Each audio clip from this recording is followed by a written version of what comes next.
exciting, Manager of the Month. Always nice though. Well, that means that we won a lot of games in a really important and crucial part of the season, so a good team effort. Does that just add a little bit of extra inspiration given everything that you're involved in and still in the big competitions?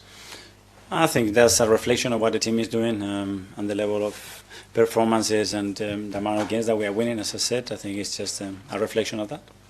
I'm not going to go through the list of medical updates, injury updates, otherwise we'll be here tomorrow and you've got to travel to Southampton. But I was quite interested, starting with the England boys, what Thomas Tuchel had to say about agreeing that it's a friendly, they were feeling discomfort, it was right for them to go back to their club and be assessed.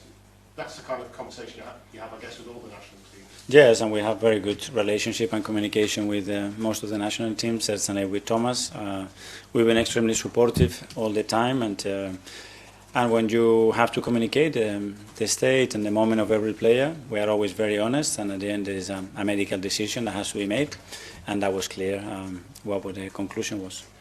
And with all the teams, the Brazilians, the Spanish, the French, it benefits their World Cup hopes to rest players that need a rest as much as it benefits Arsenal, I guess.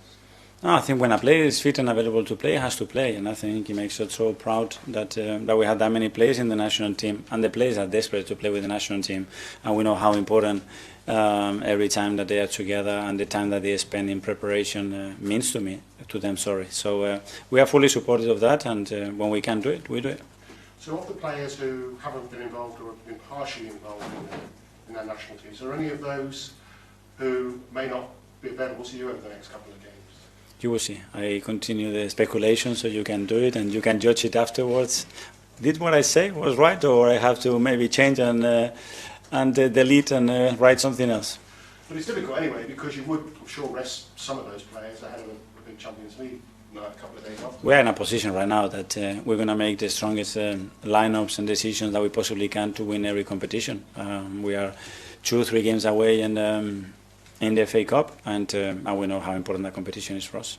With Noni, there was a lot made of the fact that he had a brace when he left after that first game. Is it as bad as it looks? No, it's not, and it looked really, really bad, and Noni was really worried, especially after what happened in his other knee a few weeks ago, and he was out for 6 weeks. But no, he's nowhere near that injury, so that was really good news. I think Thomas said days, is that right? I think so.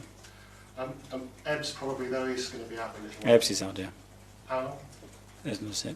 With Ebbs, I cannot put a finger there because I don't know, because he's a special character in that. Good news on the injury front before we move on, and that's obviously they weren't quite ready to take part in the Carabao Cup final, but Martin and Julian are probably available again. Those are in contention to possibly be in the squad. In terms of the goalkeeper for a domestic cup game, can we assume that the keeper who starts tomorrow will be Spanish and has a name that ends in A? I think tomorrow goalkeeper is going to be, is he European? He's under 32, right-footed, and he speaks at least 2 languages. Perfect. Yeah. The game, sorry. It's an important game, isn't it? The quarter-final of the FA Cup. Yeah. You've outdone me there, Mikel. Okay. You've done me many times, so we are 10 to 1, don't worry.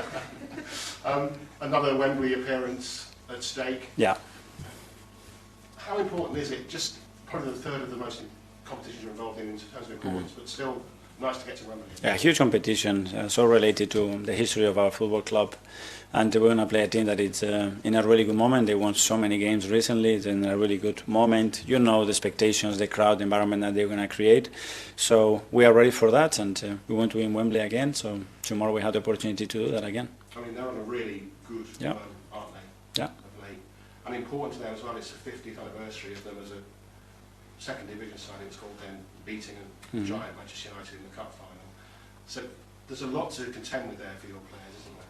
But that's the magic of the FA Cup, that every scenario, every context, every game has a history, and this one it's a special one, and we are ready to face that tomorrow. And unusually they'll be in yellow at home because of that anniversary, and you'll be in red away. Yes, which is special again. So good. Thank you very much. Thank you. I'm going to work out who the keeper is now. Okay. Hi, Mikel. Just on Southampton, in recent years, I was wondering, do you kind of look back at previous games against them, because it's not always been a straightforward game at St Mary's for Arsenal, FA Cup a few years ago, after you'd won it, I think you lost there, but other draws as well at that stadium. Do you look back at those games and just kind of try to see what went wrong, what can go right this time? Well, yes, there are certain things that are going to be similar, but obviously with the new manager, with the players and the amount of changes that they had in the squad, it is very different. And at the end, you have to talk about the moment, what they are doing in this moment, and what we are doing. And we as well are obviously a very different team. And